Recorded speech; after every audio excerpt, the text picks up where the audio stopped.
মাননীয় স্পিকার, আমি বিশ্বাস করতে চাই আমরা যারা সংসদে বসতে পেরেছি কেউই এই শহীদের রক্তের সাথে বেইমানি করব না। আপনার প্রতি নিবেদন থাকবে কোনো ফ্যাসিস্ট তার দোসর যাতে আজকের এই মহান সংসদে বক্তব্য দিয়ে সংসদকে কলুষিত করতে না পারে। আমরা ফ্যাসিস্ট মুক্ত, আমরা ফ্যাসিবাদের দোসর মুক্ত জাতীয় সংসদ চাই। স্মরণ করছি ছাত্রদল, ছাত্র শিবির, ছাত্র শক্তি, ছাত্র অধিকার পরিষদ এবং বিভিন্ন ইসলামপন্থী ও বামপন্থী ছাত্র কর্মীদের যারা সাহসিকতার সাথে লড়াই করেছিল বৈষম্য বিরোধী ছাত্র আন্দোলনে। মাননীয় স্পিকার, 24 মানে কেবল 24 না, এর পিছনে রয়েছে বিশাল প্রেক্ষাপট।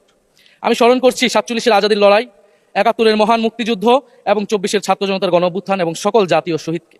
এ সকল ঐতিহাসিক জাতীয় সংগ্রামের ধারাবাহিকতায় আজকের বাংলাদেশ গৌরব নিয়ে দাঁড়িয়ে আছে। স্মরণ করছি পিলখানা হত্যাকাণ্ডের শহীদ, শাপলা হত্যাকাণ্ডের শহীদ, মোদী বিরোধী হত্যাকাণ্ডের শহীদ, ফ্যাসিস্ট আমলে গুম হওয়া ব্যক্তিদের স্মরণ করছি। 18 সালের কোটা সংস্কার আন্দোলন ও নিরাপদ সড়ক আন্দোলনের ছাত্র কিশোরদের অকুতভয় সাহসকে স্মরণ করছি।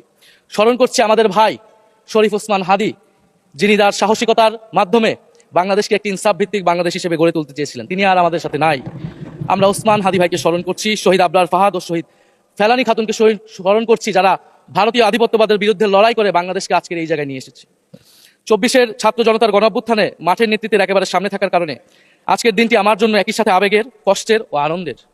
আমাদের সংগ্রামের সাথী শহীদ আবু সাইদ, শহীদ মুগ্ধ, শহীদ ওয়াসিব, 4 বছরের শিশু আহাদ, 6 বছরের শিশু রিয়া গোপ সহ প্রায় 150 শিশু শহীদ। মাননীয় স্পিকার, পুলিশের এপিসি থেকে ফেলে দেওয়া শহীদ ইয়ামিন, সাভারের আশুলিয়ায় ভ্যানের উপরে জীবন্ত অবস্থায় আগুনে পুড়িয়ে মারা কিশোর শহীদ সজল সহ অগণিত মানুষের স্মৃতি আমাকে প্রচন্ডভাবে নাড়া দিচ্ছে। মাননীয় স্পিকার, আপনি মাননীয় সংসদ নেতা, বিরোধী দলীয় নেতা সহ সংসদের সকল সদস্য এবং আপনার মাধ্যমে দেশবাসীর উদ্দেশ্যে আরো স্মরণ করে দিতে চাই মাকে উদ্দেশ্য করে লেখা চিঠি 10ম শ্রেণীর ছাত্র শহীদ আনাসের, যিনি বলেছিলেন, একটি প্রতিবন্ধী কিশোর, 7 বছরের বাচ্চা, ল্যাংড়া মানুষ যদি সংগ্রামে নামতে পারে তাহলে আমি কেন বসে থাকবো ঘরে?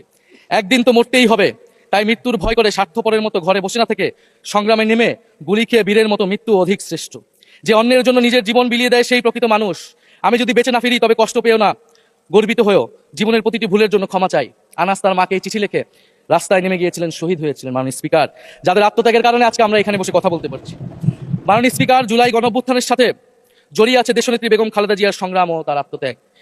ওনার সংগ্রাম অনুপ্রাণিত করেছিল বাংলাদেশের তরুণ সমাজকে আত্মত্যাগ করতে, আত্মহুতি দিতে গণ অভ্যুত্থানে। আমরা আজকে তাকে শ্রদ্ধার সাথে স্মরণ করছি। মাননীয় স্পিকার, আমি বিশ্বাস করতে চাই আমরা যারা সংসদে বসতে পেরেছি কেউই এই শহীদের রক্তের সাথে বেইমানি করব না।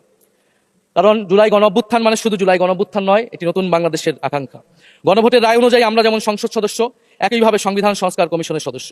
আমাদের সরকারি দলের বন্ধুরা অবিলম্বে সংবিধান সংস্কার কমিশনের সদস্য হিসেবে শপথ নেবেন বলেই আমরা বিশ্বাস করি। আমরা একই সাথে গণতান্ত্রিক সংস্কারগুলো সাধন করতে চাই। 70% মানুষ গণভোটে তাদের রায় জানিয়ে দিয়েছে। মাননীয় স্পিকার, গণতন্ত্রে জনতার রায় সার্বভৌম, তার উপর কোনো আইন বা বিধান চলতে পারে না।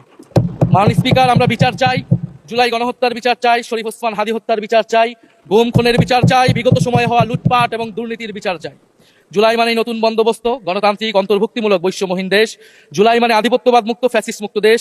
জুলাই মানে মানবিক মর্যাদা ও দায় ও দরদের বাংলাদেশ। মাননীয় স্পিকার, আমি শেষ করবো একটি কথা বলেই।